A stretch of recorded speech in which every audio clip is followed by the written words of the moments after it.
또 깼네. 잠결에 시계를 봤어요. 새벽 3시 반.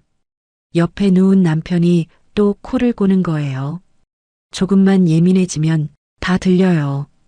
숨 쉬는 소리, 뒤척이는 소리, 기침 한 번 해도 번쩍 눈이 떠져요. 처음엔요, 이러다 내가 병 나겠다 싶어서 그냥 말없이 방을 나왔죠. 그게 시작이었어요. 혼자 자는 게 처음엔 꽤나 낯설더라고요. 근데요, 이상하죠? 며칠 지나니까 너무 편한 거예요. 보고 싶은 유튜브 맘껏 보고, 뒤척여도 신경 안 쓰이고, 아무도 안 깨우고, 그게 너무 좋더라고요. 아, 이게 내 잠자리였구나. 그런데요, 그 평안함 끝엔 어김없이 찾아오는 감정이 있어요. 허전함, 그리고 서운함. 혼자 자는 건 익숙해졌지만 마음까지 혼자가 되는 건 익숙해지지 않더라고요.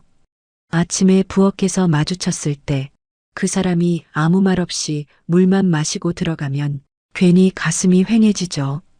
이러다 진짜 남남되는 거 아닌가 싶고요. 하지만 또 이렇게 생각도 들죠. 같이 잔다고 꼭 가까운 건 아니잖아요. 따로 자더라도 마주보면 웃고 밥 먹으며 대화하고 손 한번 잡아줄 수 있다면 그게 부부 아닐까요? 오늘 이야기요. 그런 분들을 위해 준비했어요. 혼자 자는 게 익숙해진 지금 이 관계는 괜찮은 걸까? 우리 사이 편안해진 건지 멀어진 건지 헷갈릴 때 서로를 다시 이해할 수 있는 작은 실마리 한번 찾아보자고요. 구독과 좋아요, 알림 설정은 이야기를 계속 이어갈 수 있는 큰 힘이 됩니다. 첫 번째 이야기, 편하자고 했는데 외로워졌어요.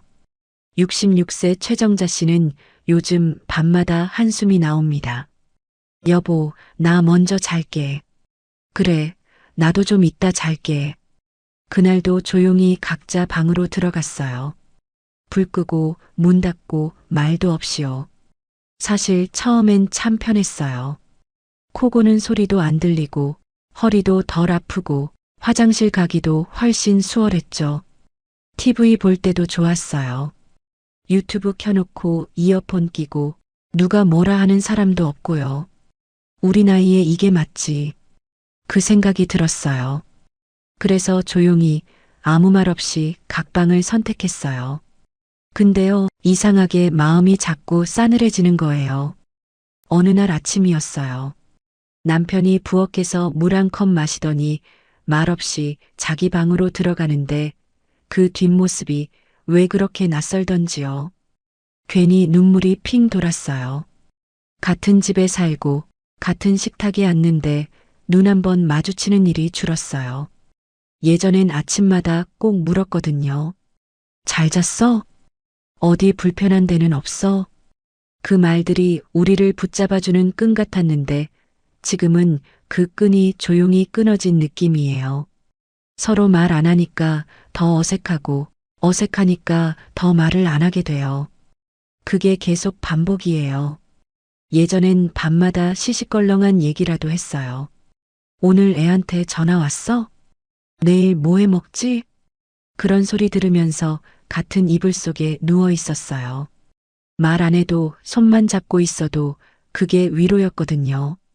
근데 각방 쓰니까 그 시간이 싹 없어졌어요. 잠은 편한데 사는 게 허전해지더라고요. TV에서 그러더라고요. 60대 부부 셋 중 한 쌍은 각방을 쓴대요. 근데 숫자보다 더 중요한 건 그 안에 담긴 마음이에요. 심리학자들도 말하잖아요. 같이 자는 시간은 감정을 주고받는 시간이다라고. 그게 없으면요, 자연스레 마음도 멀어진대요. 사람 마음이란 게 그렇잖아요. 큰 소리로 싸우는 것도 아니고 눈에 띄게 변하는 것도 아닌데 조용히 천천히 식어가요. 우린 그냥 말없이 멀어진 거였어요. 그래서요. 그날 이후로 결심했어요. 이대로 가면 정말 남남 되겠구나. 같은 방은 어려워도 마음이라도 같이 자자. 그렇게 생각했죠. 처음엔 커피였어요. 아침마다 커피 2잔 내려서 식탁 위에 놓았어요. 말 안 해도 괜찮았어요. 그냥 같이 앉아 있다는 게 그게 참 좋았어요. 며칠 지나고 용기 내서 말했어요. 어디 불편한 데 없어요? 남편이 저를 멀뚱히 보더니 이러더라고요. 왜 이래, 갑자기? 좀 웃겼죠. 근데 그 다음 날엔 남편이 먼저 말했어요. 당신은 잘 잤어? 그 말 듣는데 가슴이 찡했어요. 아, 이 사람도 외로웠구나. 그게 느껴졌어요. 그날 이후로요. 하루에 한 번은 꼭 눈을 마주쳐요. 잘 자요. 내일 봐요. 그 인사 하나면 마음이 이어지더라고요. 어떤 날엔 귤 한 봉지 사오면서 이렇게 말해요. 이거 당신 좋아하잖아. 그 말 듣고 괜히 또 울컥했어요. 손 한 번 안 잡고도 따뜻함이 전해졌어요. 같은 방에서 자는 게 중요한 게 아니었어요. 중요한 건요. 마음을 건네는 시간. 그거 하나였어요. 말 한마디, 눈빛 한 번, 커피 한 잔. 그걸로도 부부는 다시 이어질 수 있어요. 햇살은 커튼을 살짝 걷기만 해도 들어와요. 마음도 그래요. 크게 열 필요 없어요. 그냥 잘 자요. 그 말 한마디면 충분하거든요. 같은 방이든 따로든 중요한 건 다친 마음이 아니라 열려있는 마음이더라고요. 정리하자면요. 같이 자는 게 중요한 게 아니라 마음을 같이 자게 하는 시간 그걸 만드는 게 더 중요하다는 거예요. 오늘 밤 딱 한마디만 해보세요. 잘 자요. 그 한마디면 충분합니다. 그런데 꼭 마음이 멀어져서만 각방을 쓰는 건 아니더라고요. 몸이 먼저 힘들어져서 어쩔 수 없이 따로 자는 분들도 계세요. 지금부터는 그런 경우의 마음을 함께 나눠보려 합니다. 두 번째 이야기, 건강 때문이라고 하는데 정말 그게 다일까요? 63세 김순자 씨 이야기입니다. 아이고, 요즘 잠을 너무 못 자요. 병원 앞 벤치에 앉아 계시길래 제가 조심스레 물었어요. 어디 편찮으세요? 한숨부터 쉬시더라고요. 의사 선생님이 그러시더라고요. 남편이랑 따로 자라고, 코골이 때문에 제가 수면장애 왔다고, 혈압도 오르고 스트레스도 쌓이고, 그러니까 각방 써야 된대요. 처음엔 그래, 건강이 먼저지 생각했죠. 근데 있잖아요. 왠지 찜찜해요. 이게 정말 다 맞는 걸까 싶은 거예요.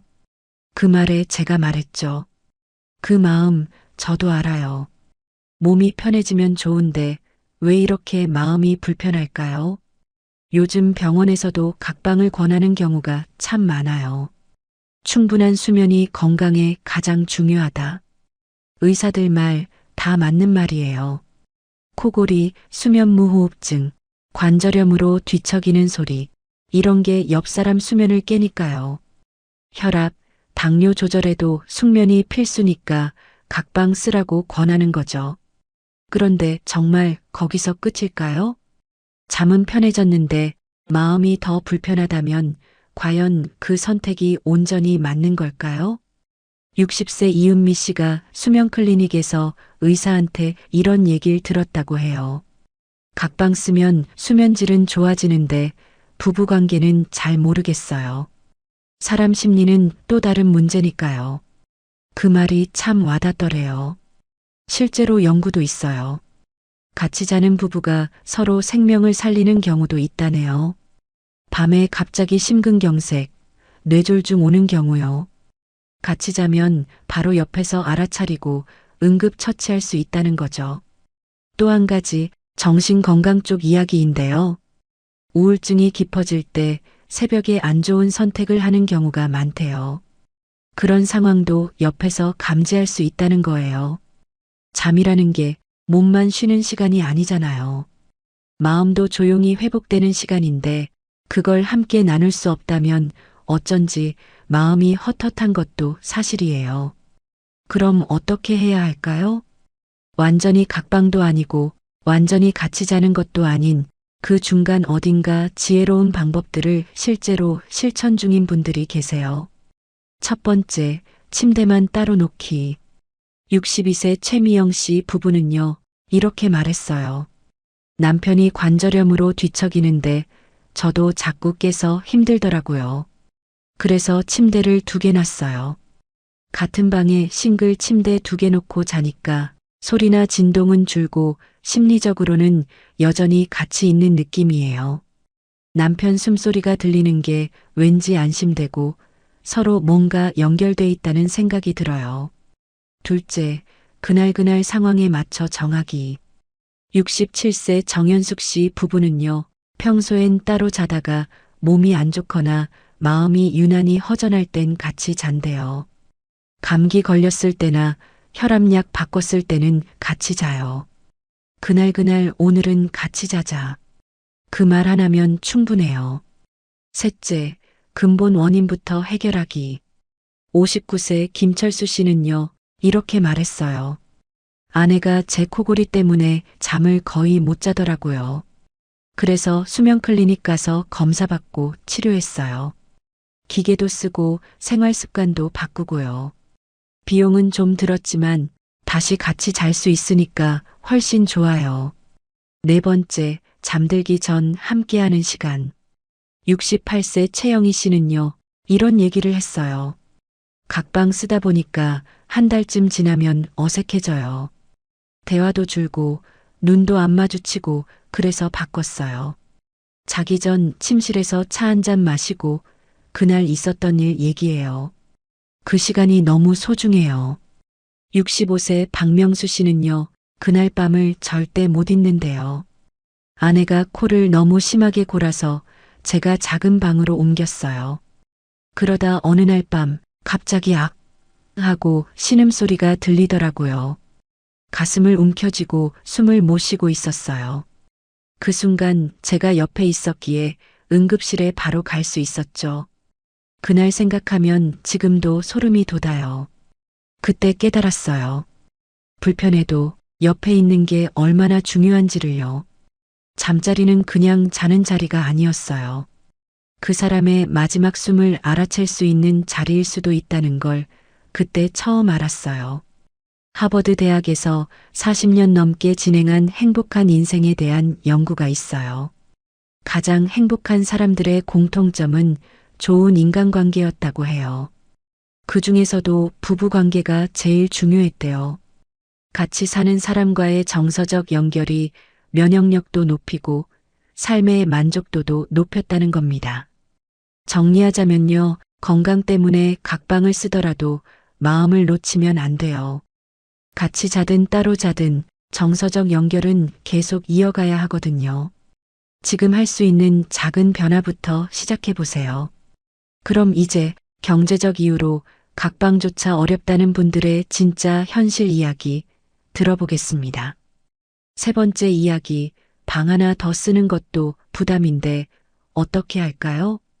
64세 김영수 씨 이야기입니다. 아휴, 각방 쓰는 게 좋긴 좋죠. 근데 그게 말처럼 쉽나요? 김 씨는 부부상담센터에서 나오시다가 저랑 마주쳤어요. 오늘 상담 어떠셨어요? 하고 묻자 살짝 고개를 숙이며 이렇게 말씀하셨어요. 선생님이 그러시는데요. 각방을 쓰는 게 우리 부부한텐 좋겠대요. 근데 우리 집은 방이 2개밖에 없어요. 큰아들이 아직 결혼도 안 했는데 그 방을 어떻게 비워요? 그 순간 저도 말문이 막히더라고요. 요즘 집값에 자식 독립도 늦어지는 상황에서 방 하나 더 쓴다는 게 현실적으로 얼마나 어려운 일인지 절절히 느껴졌어요. 61세 박정숙 씨도 비슷한 얘기를 하셨어요. 신문 보니까 부부 4쌍 중 1쌍이 각방 쓴다더라고요. 근데 우리는 원룸이에요. 남편 사업이 어려워지면서 그냥 이렇게 지내요. 각방은 생각도 못해요. 현실이 그런 거예요. 공간이 없어요. 돈도 여유가 없어요. 아이들도 아직 안 나갔어요. 몸이 편하자고 각방을 쓰고 싶어도 현실은 안 따라주는 거죠. 우리 세대가 그렇잖아요. 평생 자식들 교육시키고 집 장만하느라 허리띠 졸라맸어요. 이제야 좀 살만하다 싶을 땐 몸은 아프고 집은 좁고 돈은 빠듯하고 이런 상황에 각방 쓰세요. 그 말이 마음에 걸릴 수밖에 없죠. 그래서 꼭 각방이라는 형태보다 공간을 나눈다, 시간을 나눈다. 이런 식으로 현실에 맞춘 방법들이 필요한 거예요. 지금부터 실제로 많은 분들이 현실 속에서 해보고 계신 지혜로운 방법들을 소개해 드릴게요. 첫 번째, 한 방을 나눠서 쓰기. 58세 이순자 씨는요, 이렇게 말했어요. 방이 그나마 좀 넓어서 가운데에 책장을 뒀어요. 완전히 막힌 건 아니지만 각자 편하게 쉴 수 있어서 마음이 한결 가벼워졌어요. 책장 뒤에 제 침대, 이쪽에 남편 침대 놓으니까 각자의 공간이 생긴 느낌이에요.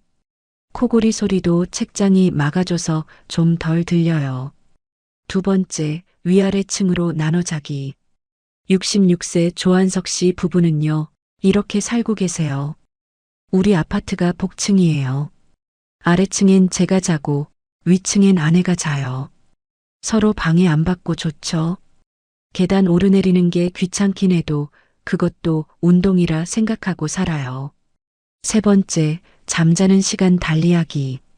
62세 윤미경 씨는요, 이런 방식을 써요. 남편은 9시쯤 자고요. 저는 10시에 자요. 남편이 잠들고 나서 제가 방에 들어가니까 서로 잠 방해가 없어요. 아침엔 제가 먼저 나와서 남편 깨지 않게 조심하고요. 시간만 달리해도 충분히 각방 효과 나더라고요. 네 번째, 간단한 도구들 활용하기. 59세 한영희 씨는요, 남편 코골이가 정말 심해서 귀마개를 샀어요. 처음엔 불편했는데 익숙해지니까 잘 때 너무 편해요. 남편은 코에 붙이는 코골이 테이프 쓰고요. 한 달에 몇만 원 들긴 하지만 이사 가는 거 생각하면 훨씬 경제적인 방법이에요. 다섯 번째, 거실 활용해 보기. 65세 강민호 씨는요, 자연스럽게 거실을 활용해요. 제가 밤에 TV 보는 걸 좋아해서 아예 거실에 소파 침대 놓고 자요. 아내는 침실에서 편하게 자고요. 이게 서로에게 딱 좋아요. 63세 신춘자 씨는요, 이 말을 꺼내면서 얼굴이 환해지셨어요. 우리 딸이 결혼하면서 방이 하나 비었어요. 그래서 그 방을 남편이 쓰게 됐죠. 20년 동안 방 하나 더 쓰고 싶었는데 그게 안 됐거든요. 근데 드디어 각방이 생겼어요. 처음엔 서로 너무 어색했어요. 문 닫고 방에 들어가는 게 서먹하고 낯설었죠. 근데 며칠 지나니까 마음이 편안해지더라고요. 무릎도 덜 아프고 남편도 푹 자고 오히려 말도 더 늘었어요. 어느 날엔 남편이 먼저 와서 말해요. 오늘은 같이 잘까?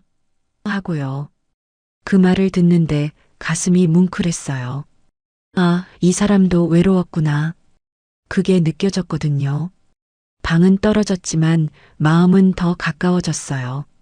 어느 철학자가 이런 말을 했어요. 공간은 나눌 수 있어도 관계는 나눠지지 않는다. 우린 같은 집에서 같이 살아가요. 잠자리가 떨어졌다고 마음까지 떨어지면 안 되잖아요. 자연도 그래요. 한 나무에 서로 다른 가지들이 있어도 뿌리는 하나예요. 부부도 그런 거예요. 생활은 달라도 마음의 뿌리는 같아야 하는 거예요. 각방이란 말, 현실에선 참 어렵죠. 하지만 방법은 있어요. 책장 하나 놓기, 잠자는 시간 달리하기, 귀마개 하나 사기. 돈 많이 안 들어도 충분히 내 공간을 만들 수 있어요. 그런데 말이에요. 각방을 쓰고 나니까 또 다른 고민이 생기더라고요. 조금 조심스러운 얘기지만 우리 마음속에 분명히 있는 이야기예요. 나이 들어서도 스킨십이 필요한 걸까? 이런 생각 말이에요. 함께 이야기 나눠봐요. 네 번째 이야기, 나이 들어서도 스킨십이 필요한 건 이상한 일일까요? 67세 이정희 씨 이야기예요. 언니, 나 하나만 물어봐도 돼요?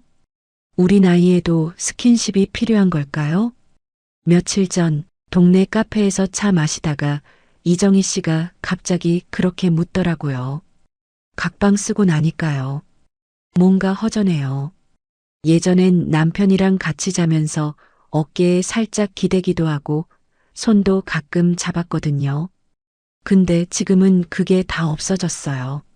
같이 거실에 앉아 있어도 괜히 한 칸 띄워 앉게 되고 손 한 번 잡는 것도 어색해요. 이정희 씨는 그 말하면서 조용히 웃었어요. 근데 그 웃음 뒤에 뭔가 서운함 같은 게 조금 비치더라고요. 저도 그 마음 알아요. 사실 저도 가끔 그런 생각 들거든요. 이 나이에 이런 감정이 혹시 내가 이상한 건가 하고요. 우리 세대는요, 이런 얘기를 참 안 하고 살아왔어요. 그 나이에 무슨 이런 소리 들을까봐 마음속으로만 삼켜버렸죠. 근데요, 살아보니까요. 사람 마음은 나이 든다고 달라지는 게 아니더라고요. 포옹 한 번, 손 한 번 잡아주는 게 그렇게 위로가 될 줄 예전엔 몰랐어요. 각방 쓰게 되면서 더 그런 생각이 들었어요. 잠은 편해졌는데 정작 마음은 더 멀어진 느낌.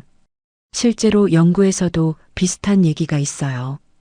100세까지 사신 분들 공통점을 조사했는데요. 그 중 하나가 부부간의 신체 접촉이었대요. 포옹, 손잡기 같은 가벼운 스킨십만으로도 스트레스가 줄고 면역력이 높아진다고 해요. 반대로 스킨십이 끊기면 부부관계도 멀어진대요. 어느 부부 심리 상담사가 그러더라고요. 이혼하기 전 부부는 먼저 포옹이 줄고 그 다음엔 말이 줄고 마지막엔 눈빛도 사라진다고요. 결국 몸이 멀어지면 마음도 멀어지는 거예요. 그럼 어떻게 해야 할까요? 갑자기 손 좀 잡아줘요. 안아줘요. 이러면 서로 민망하겠죠? 그래서 지금 부끄럽지 않게 자연스럽게 할 수 있는 스킨십 방법 몇 가지 나눠볼게요. 첫 번째, 인사할 때 자연스럽게. 61세 김미숙 씨 부부는요, 이렇게 하신대요. 아침에 남편 방에 들어가요. 잘 잤어요? 하면서 손을 살짝 잡아줘요. 처음엔 남편이 뭐야 갑자기 그랬는데요. 이제는 오히려 먼저 손을 내밀어요. 밤에도 각자 방 가기 전에 차 한 잔 마시고 잘 자요 하면서 어깨 한번 토닥여줘요. 그거 하나면 참 따뜻하더라고요. 두 번째, 일상에서 자연스럽게. 65세 조연순 씨는요, 이렇게 말했어요. 예전엔 스킨십이 그냥 당연했어요. 그런데 각방 쓰면서 다 없어졌죠. 그래서 다시 시장 갈 때 손잡기, 산책할 때 팔짱 끼기. 의식적으로 해요. 지나가다 어깨 한번 두드려주고 TV 보면서 슬쩍 붙어 앉고 그게 저희한테 큰 힘이 돼요. 세 번째, 서로 마사지 해주기. 68세 한복순 씨 부부는요, 이런 습관을 만들었대요. 토요일 밤이면 서로 발 마사지 해줘요. 월요일엔 어깨를 주물러줘요. 말은 별로 없는데 그 손길 안에 마음이 다 들어가 있어요. 오늘도 수고했어. 그 말을 손으로 전하는 거예요. 네 번째, 특별한 날만이라도. 62세 신영숙 씨는요, 이런 이야기를 하셨어요. 결혼기념일에는 하루 종일 손잡고 다녀요. 식당에서도 영화관에서도요. 젊은 사람들 사이에서 조금 민망해도 우린 신혼처럼 지내요. 그날만큼은 다시 연애하는 기분이에요. 66세 이말순 씨는요, 각방을 쓰고 나서 오히려 더 남편이 고맙게 보였대요. 예전엔 같이 있으니까 뭘 해줘도 그냥 당연하게 느껴졌어요. 근데 방이 따로 되니까 남편이 챙겨주는 것들이 더 눈에 들어오더라고요. 사과 깎아서 가져다 주는 거, 밤에 내일 병원 가지, 말 한마디 해주는 거. 그게 그냥 말이 아니라 손 대신 내민 마음이더라고요. 그날 밤 제가 먼저 다가가서 남편 손을 살짝 잡았어요. 남편이 아무 말 안 하고 그 손을 꼭 잡아주는데 그 따뜻함에 눈물이 핑 돌았어요. 나이 들어도 사랑은 여전하더라고요. 어느 철학자가 그런 말을 했어요. 나이가 든다는 건 사랑이 식는 게 아니라 사랑의 표현이 조금 더 조용해지는 것이다. 맞는 말 같죠? 예전엔 뜨거운 말로 화려한 꽃다발로 사랑을 표현했다면 지금은 사과 하나 깎아주는 손, 잠들기 전 잘 자요 한마디, 그게 사랑이에요. 몸은 늙어도 사랑하는 마음은 늙지 않잖아요. 지금 이 순간 서로의 손을 한번 잡아보세요.